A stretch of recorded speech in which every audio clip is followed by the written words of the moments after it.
Hi all, James here. Now I've sort of like packed up for the day and was doing other things with my evening, and then I read the news that Lanny Poffo, aka the Genius, had just passed away. I wasn't sure if it was true or not. You never know when things get reported.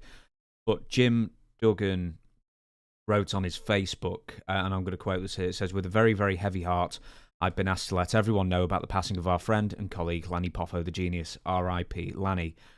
I'm so unbelievably sad to read this because I'm sure some of you know that Lanny Poffo was the absolute very first guest I ever had on this channel. The very first person I ever interviewed.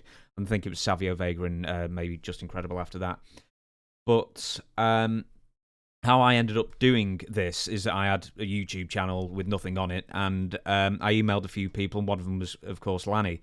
And he wrote back to me and said that I'd written such a nice email to him to explain who I was and what I wanted to do and all that kind of thing, that he granted me an interview, which he never really did very much of anymore at that point, because I think his podcast, which ran from maybe, I don't know, 2018, 2019, for something like that, for about a year, and he was done with that, and he was sort of just done with the whole podcasting, and then he granted me an interview, which is so kind of him. And I'm going to read the rest of this as well. So this is just a bit of career thing with Lanny. Just before I do, we should also say that at this point when I record this, that we don't know exactly when he passed away. It could well have been this morning, and it may well have been quite suddenly, but we don't know that for sure. So I'm going to read this. Angelo Poffo, his father and Randy Savage's father, he passed away 84 at the age of, in the year 2010. And his brother, Macho Man Randy Savage, died 2011 at the age of 58. Of a heart attack. Now, territories, we're just going to run some career stuff with him. He was in big time wrestling. I think that may have been his first territory, along with his dad, because he tagged with him. And then the next decade, he was in Portland Championship Wrestling, Memphis, Mid-South, and of course, International Championship Wrestling, which was the Poffo territory based in Lexington. And they were, for the better part of a decade, probably always at war with the Jarretts and Lawlers, and always sort of battling forth and issuing challenges, or certainly Randy was anyway, issuing challenges to Lawler and Dundee and everything else. He wrestled, this is Lanny, wrestled for the WWF as the Leaping One, Leaping Lanny Poffo. He was undercard from 1985 until morphing into the Genius, which is probably what he's most remembered for, even more than the poems and the throwing the frisbee out and that kind of thing. And then he associated himself with Mr. Perfect in 1989 and had his biggest career success when he defeated Hulk Hogan on Saturday night's main event via countout. And then, as Lanny told me, they went round the loop for 4 months. He made, the best money ever. He was having a great time. And then I remember him also telling me that after that, they basically shunted him right back down the card again, which seemed such a shame, because they wouldn't have kept him on top for 4 months if he wasn't doing a great job against Hulk Hogan, and they would have just replaced him with whoever else was on the conveyor belt. But clearly he was drawing really well. And after that, he pretty much sort of gets morphed into a managerial role, maybe in 18 months. I seem to remember he's also taken off TV for a few months, maybe in 1991, then re-emerged, but he started wrestling less and less, and then he was mostly a manager, and then he managed the Beverly Brothers, Bo and Blake, and then as well he was also feuding with, if you remember, Jameson. I don't know how many of you remember out there Jameson, who had the glasses. He was a proper little spong geek kind of person who's like, hey, I'll get you kind of thing. Anyway, it was all a comedy relief kind of thing, and I think Jameson at one pay-per-view managed the Bushwhackers, and then Lanny and him got into it, etc. Poffo also was quite famous for having a WCW contract, and he was going to debut as Gorgeous George in 1995, but then, for whatever reason, he didn't debut. He dyed his hair blonde for the whole gimmick. I believe it's Randy actually bought the name Gorgeous George from the family of George Wagner, the surviving family, and then instead Randy used the name Gorgeous George for his girlfriend, Stephanie Bellas, I think.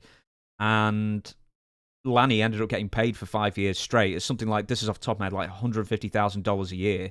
And I believe maybe even Eric Bischoff told me very recently, or someone told me recently, that that money was actually taken directly from Randy Savage's contract. So, in hugely benevolent of Randy as well to keep his brother employed. And great work if you can get it. $150,000 for absolutely nothing for 5 years is fantastic.